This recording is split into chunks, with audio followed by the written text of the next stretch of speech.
বৃহস্পতিবার রাতের কালবৈশাখী ঝড়ে 100 বছরের পুরনো বট বৃক্ষ পড়ে গিয়ে ক্ষতিগ্রস্ত দুর্গা মন্দির।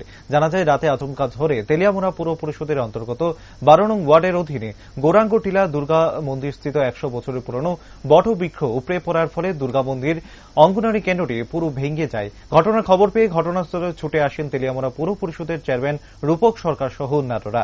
দ্রুত গাছ সরানোর কাজ গ্রহণ করা হয়। সাহায্যের হাত বাড়িয়ে দেন বন দপ্তরের কর্মীরাও। উভয়ের সহযোগিতায় গাছ সরানোর কাজ চলছে বলে জানান তেলিয়ামুড়া পুর পরিষদের চেয়ারম্যান রূপক সরকার। তিনি ক্ষতির পরিমাণ দেখে সহযোগিতা ব্যবস্থা করার আশ্বাস প্রদান করেন।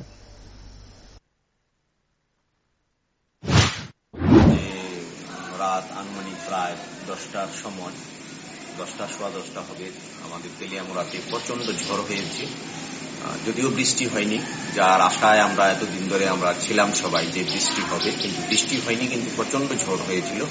বাতাস এরকম ছিল যে এখানে আপনারা দেখতে পাচ্ছেন আমাদের তেলিয়ামুড়া মিউনিসিপ্যাল কাউন্সিলের অধীন যে 12 নং ওয়ার্ড গৌরাঙ্গ টিলা, সেই জায়গাতে দুর্গাবাড়ি একটি মন্দির আছে, দুর্গা মন্দির আছে। সেই দুর্গা মন্দিরে একটি বটবৃক্ষ ছিল প্রায় 100 বৎসর পুরানো। সেই বটবৃক্ষটিকে উপড়ে ফেলে দিয়েছে এবং সেটা মন্দিরের উপর পড়েছে। পার্শ্ববর্তী যে বাড়িগুলি ছিল তার উপরে পড়েছে, ক্ষয়ক্ষতিও হয়েছে ওনাদের।